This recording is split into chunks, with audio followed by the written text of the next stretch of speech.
аскар оқоев раис ҷумҳури собиқи қирғизистон дар як мусоҳибаи муфассал бо хабаргузории спутник қирғизистон бархе ҷузъиёти музокироти сулҳи тоҷикон дар солҳои навадум аз ҷумла дар бораи мавзеъгириҳои президенти тоҷикистон эмомалӣ раҳмону роҳбарони мухолифинаш саид абдуллои нурӣ ва чӣ гуна дар солҳои ҷанг ба хонаи ӯ дар бишкек паноҳ овардани шоираи шинохтаи тоҷик гулрухсор қисса кардааст. аскар оқоев ки аз солҳои навадум то солҳои 2005 президенти қирғизистон буд ва ҳоло дар русия ба сар мебарад, гуфт вақте дар тоҷикистон ҷанги хунини шаҳрвандӣ сар зад, ҳазорон нафар аз тоҷикон ба қирғизистон паноҳ оварданд ва аз ҷумла худи ӯ дар хонааш ба шоираи тоҷик гулрухсор паноҳ дод. мо ба хонаводаи худ шоираи бузург гулрухсор сафиеваро қабул кардем.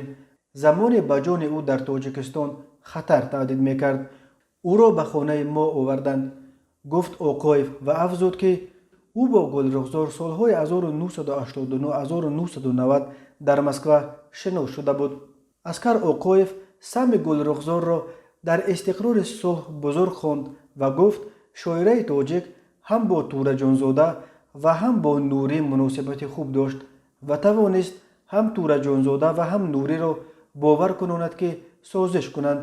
созишномаи сулҳи тоҷикон 27 июн дар Москва имзо шуд, вале ба ақидаи аскар оқоев принсипҳои асосии сулҳ аз ҷумла шеваи тақсими ҳукуматро дар музокироте муайян шуд ки моҳи майи соли 1997 дар бишкек бо иштироки президент эмомалӣ раҳмон ва раҳбари иттиҳоди нирӯҳои мухолифини тоҷик саид абдуллои нурӣ доир шуд.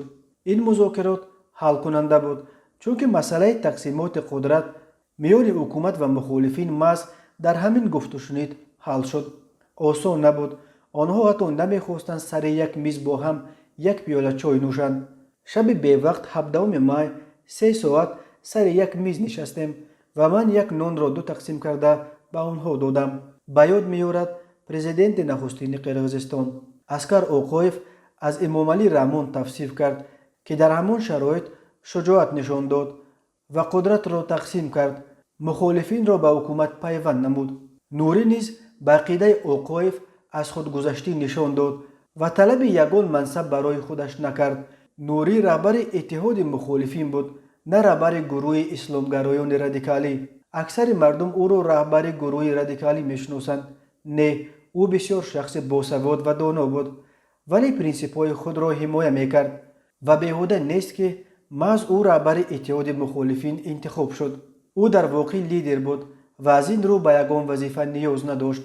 ҷанги шаҳрвандӣ дар тоҷикистон аз соли 1992 то 1997 идома карда сабаби ҳалокати даҳҳо ҳазор нафар ва тарки хонаву дари худ кардани садҳо ҳазор нафар шуд.